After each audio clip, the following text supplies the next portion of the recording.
Student association তাদের উদ্যোগে আজকে প্রান্তিক পর্যায়ে যে কৃষক আছে, নারী উদ্যোক্তা আছে, প্রান্তিক কৃষক আছে, পশুপালন যারা করেন তাদেরকে, সেই সমস্ত গবাদি পশুদেরকে ভ্যাকসিন দেওয়া এবং গবাদি যে খামার, অনেক প্রান্তিক খামারি আছে, দুইজন নারী উদ্যোক্তার সাথে কথা হলো ইতিমধ্যেই। তারা তাদের কাছে আহ্বান জানিয়েছেন, আমার কাছে আহ্বান জানিয়েছেন যে তারা যাতে প্রশিক্ষণের ব্যবস্থা পায়। ইতিমধ্যেই আমি তাদেরকে আশ্বস্ত করেছি আগামী শুক্রবার থেকে এইখানে প্রশিক্ষণ ব্যবস্থা করা হবে। প্রতি ইউনিয়নে একটি করে প্রশিক্ষণ কেন্দ্রের মাধ্যমে আমাদের ভেটেরিনারি অ্যাসোসিয়েশন, যেটা স্টুডেন্ট অ্যাসোসিয়েশন, তারা সেই প্রশিক্ষণটি দিবে।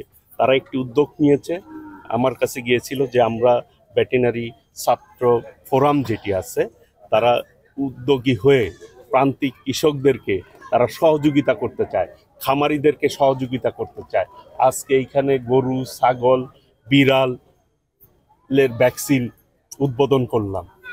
আসলেই আমাদের গ্রাম বাংলার, যেটি আমাদের ভারপ্রাপ্ত চেয়ারম্যান দেশনায়ক তারেক রহমান বলেছে, আগামী দিনে বিএনপি যদি আল্লাহ রহমতে জনগণের ভোটে ক্ষমতায় আসতে পারে বা দেশ পরিচালনার দায়িত্ব পায়, তাহলে ফার্মার্স কার্ড করবে কৃষকদের জন্য। সেই ফার্মার্স কার্ডের মাধ্যমে কৃষকরা সমস্ত সেবা তারা পাবে। একদিক দিয়ে কৃষি উৎপাদনের তারা সহযোগিতা পাবে, অন্যদিকে এই কৃষি দ্রব্যগুলি যখন বাজারে বিক্রি করবে তারা যাতে ন্যায্য মূল্য পায় এবং তারা যাতে কৃষি ঋণও পায় স্বল্প সুদে। অনেক খামারিরা বললেন যে আমাদেরকে যদি স্বল্প সুদে ঋণ দেওয়া হয় তাহলে আমরা আরও ভালো করব। আসলে প্রান্তিক পর্যায়ে এই যে সেবাগুলি কিন্তু ইতিপূর্বে কেউ উদ্যোগ নেয় নাই, কেউ দেয়ও নাই। আমাদের যেহেতু আমি ছাত্র রাজনীতি করেছি, ছাত্রদের একটা আমার প্রতি তাদের একটা আগ্রহ আছে যে আমাকে তারা সহযোগিতা করতে চায়। আমার নির্বাচনী এলাকা এই টাঙ্গাইল সদরে তারা প্রত্যেকটি ইউনিয়নে তারা এই সেবা দিবে।